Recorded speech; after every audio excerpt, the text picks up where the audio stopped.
ओम श्री साईनाथाय नमः। श्री साई चरित्र दर्शन अध्याय 6 राम जन्म उत्सवादि कथा।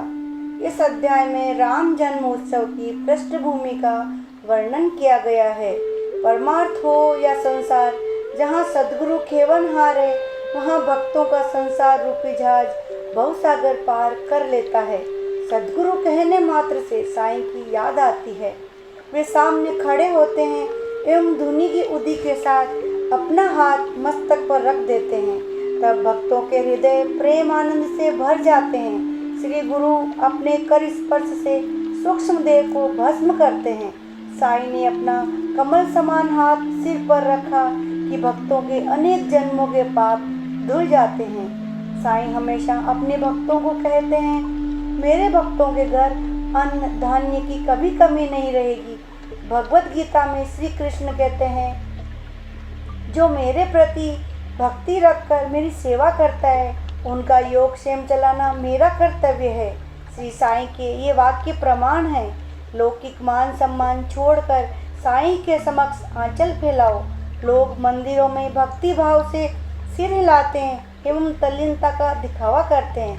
इसलिए यह याद रखो कि आराध्य मूर्ति से आनंद अश्रु बहने लगे तभी वे सच्ची भक्ति है।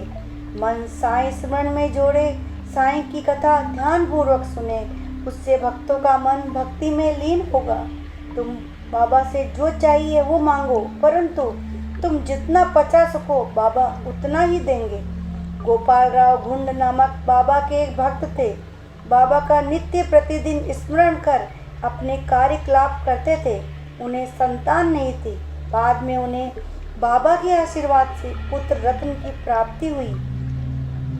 एक बार गोपाल राव के मन में आया कि शिरडी में प्रत्येक वर्ष एक यात्रा या उर्स होना चाहिए, अर्थात सभी को आनंद प्राप्त होगा। तात्या कोते, रामचंद्र दादा कोते एवं माधवराव देश पांडे वगैरह भक्त मंडली को ये विचार पसंद आया एवं उन्होंने तैयारी शुरू की। इसके लिए जिला अधिकारी की अनुमति लेना आवश्यक था, परंतु गांव के एक कुलकर्णी नामक व्यक्ति ने इस कार्य में विघ्न डालने का प्रयत्न किया। इसलिए जिला अधिकारी ने उर्स की अनुमति प्रदान नहीं की। यह यात्रा शिरडी में हो ये बाबा की भी इच्छा थी। गांव वालों ने जी तोड़ मेहनत कर जिला अधिकारी से अनुमति प्राप्त कर ली। तब से बाबा की सहमति से रामनवमी की यात्रा शुरू की गई। तात्या पोते व्यवस्था देखने में लग गए। इसी दिन से भजन पूजन का प्रारंभ हुआ एवं गाजे बाजे ढोल ताशों के साथ चारों ओर से यात्रा यहाँ पहुँचने लगी। ये रामनवमी का उत्सव शिरडी गांव का आत्मानंद प्रदान करने वाला मान सम्मान है। प्रथम बार रामनवमी का उत्सव हुआ एवं उर्स करने की शुरुआत हुई। तब से ये अखंड चल रहा है। प्रत्येक वर्ष 2 नए ध्वज समारंभ पूर्वक शहर में घुमाते हुए मस्जिद के कलश में बांधे जाते हैं। पहला निमोणकर एवं दूसरा दामू अण्णा का, दोनों ध्वजों का ठाट बाट के साथ जुलूस निकाला जाता है। तत्पश्चात वे मस्जिद के कलश पर बांध दिए जाते हैं। आदरणीय भीष्म की कल्पना से इस रस्म का उदय हुआ। एक बार वे शांति से बाड़े में बैठे थे, तभी काका महाजनी मस्जिद जाने हेतु वहाँ से निकले और योग के समय देखकर भीष्म ने काका से पूछा, मेरे मन में एक विचार आया है। यह हर वर्ष उर्स बढ़ता है, ये राम जन्म का भी दिवस है। तब उनके मन में आया, राम जन्म उत्सव संपादित करने का अवसर भी आ गया है। काका को उनका विचार पसंद आया। उन्होंने कहा, किंतु बाबा की आज्ञा मिलनी चाहिए, परंतु उत्सव हेतु कीर्तन आवश्यक होता है।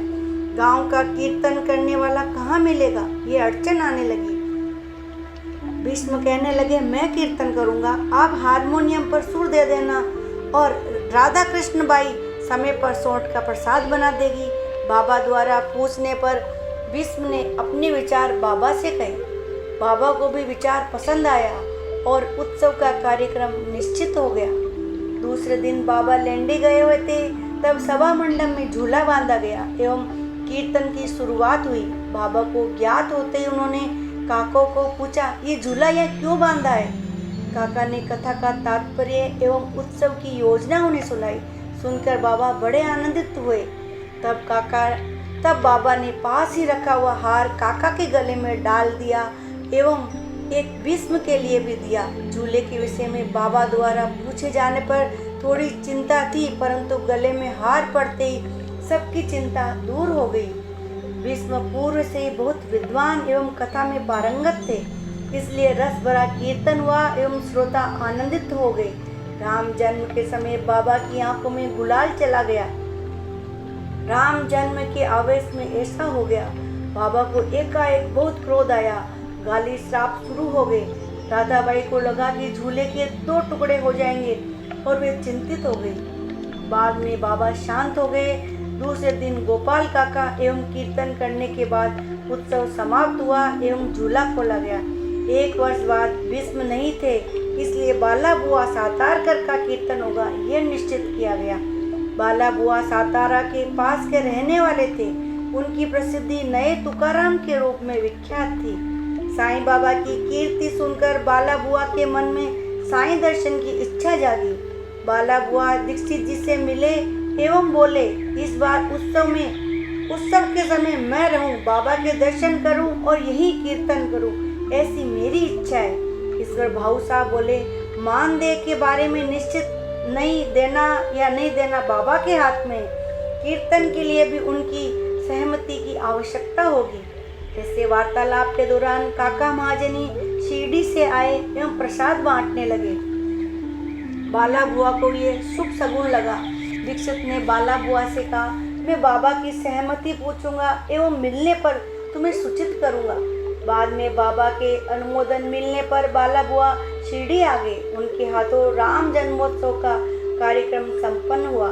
बाला बुआ को 150 रुपये का मानदेय प्रदान करने की बाबा ने आज्ञा दी।